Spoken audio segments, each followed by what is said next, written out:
Shalom, selamat pagi bagi kita semua. Marilah sebelum kita mendengarkan firman Tuhan, terlebih dahulu kita berdoa. Terima kasih Bapa yang memberikan nafas kehidupan bagi kami, yang masih mengizinkan kami untuk boleh menikmati alam ciptaan-Mu. Kami sadari sepanjang hidup kami banyak hal-hal yang tidak kami pahami sehingga kami tersesat dalam menjalani hari-hari kami. Oleh sebab itu kami membutuhkan firman-Mu, sebab firman-Mu lah pelita bagi kaki kami dan terang bagi jalan kami. Berfirmanlah Engkau, kami telah siap mendengarkan. Amin. Saudara-saudari yang dikasihi Yesus Kristus, firman Tuhan menyapa kita tertulis dalam kitab Mazmur pasal yang ke-19 ayat yang ke-13. Siapakah yang dapat mengetahui kesesatan? Bebaskanlah aku dari apa yang tidak kusadari. Siapakah yang dapat mengetahui kesesatan? Bebaskanlah aku dari apa yang tidak kusadari. Demikian firman Tuhan. Saudara-saudariku, dalam kehidupan ini tidak ada manusia yang sempurna. Tidak ada manusia sejenius apapun mengetahui segala hal dalam kehidupannya. Kita semua mempunyai blind spot. Semua manusia mempunyai titik buta, ibarat kendaraan. Kendaraan memiliki blind spot, yaitu titik buta yang terdapat dalam setiap kendaraan di mana pengendara atau pengemudi tidak dapat melihat suatu area pada jarak yang tertentu. Seberapa pentingkah titik buta dalam kendaraan? Sangat penting, karena titik buta juga dalam jajaran penyebab tingginya kecelakaan lalu lintas itu masuk dalam kategori yang cukup besar. Meski istilahnya sudah cukup sering terdengar, banyak pengendara yang mengabaikan keberadaan titik buta ini. Para pengemudi atau pengendara yang mengalami kecelakaan lalu lintas, 60% diantaranya mengaku karena kurang memperhatikan keberadaan kendaraan lain di sekelilingnya.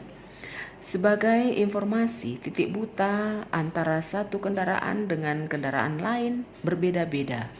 Mengapa setiap kendaraan memiliki blind spot yang berbeda? Hal itu berkaitan dengan banyak faktor. Beberapa faktor yang menyebabkan adalah adanya perbedaan titik buta, jangkauan spion atau kaca spion yang cukup terbatas, atau muatan yang dibawa menghalangi pandangan, dan bisa juga karena desain kendaraan yang juga berbeda-beda. Setiap pengemudi sudah seharusnya memperhitungkan titik buta kendaraan yang dibawanya masing-masing. Selain pengemudi, setiap produsen kendaraan juga sudah memperhitungkan titik buta yang akan dialami setiap pengemudinya. Dengan seiring berkembangnya zaman, banyak produsen mobil ternama yang sudah menyematkan fitur baru guna mengurangi titik buta yang dialami oleh pengemudi.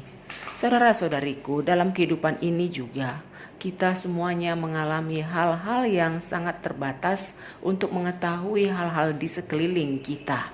Sebagaimana tadi produsen kendaraan yang memiliki upaya demi upaya untuk mengurangi titik buta atau kelemahan dalam melihat hal-hal yang ada di lingkungannya, kita manusia juga diajak untuk lebih cermat lagi dan berupaya agar kita semakin mengenal hal-hal yang ada di sekitar kita, sehingga kita tidak jatuh dalam kesesatan karena ketidaktahuan kita.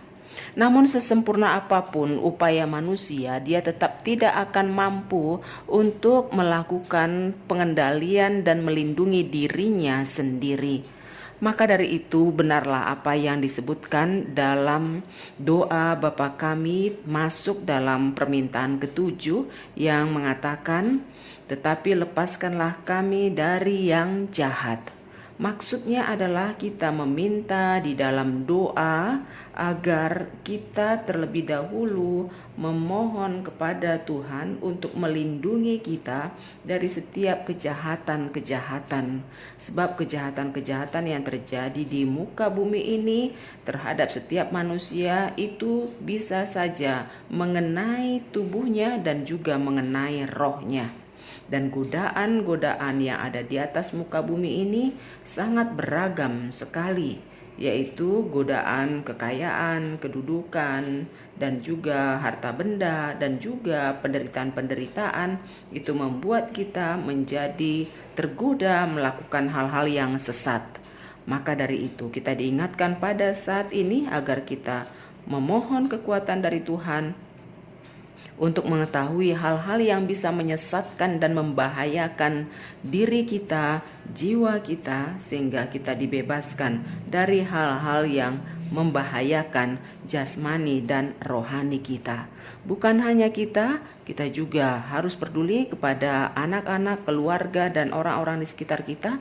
Sebab apabila mereka terlepas dari hal-hal yang membahayakan jasmani dan rohani mereka, maka kita juga yang tinggal bersama dengan mereka akan merasakan sukacita.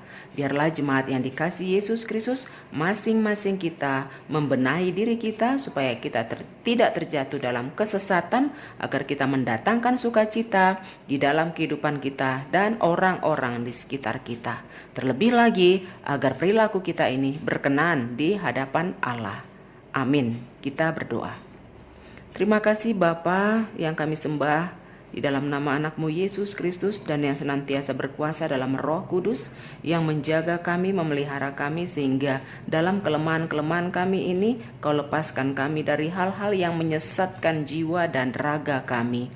Oleh sebab itu mampukan kami senantiasa menjaga hati kami, menjaga pikiran kami, menjaga perbuatan, perkataan, dan hal-hal yang perlu kami waspadai dalam keseharian kami, agar hidup kami ini mendatangkan sukacita di tengah-tengah lingkungan kami, terlebih mendatangkan sukacita di hadapan-Mu.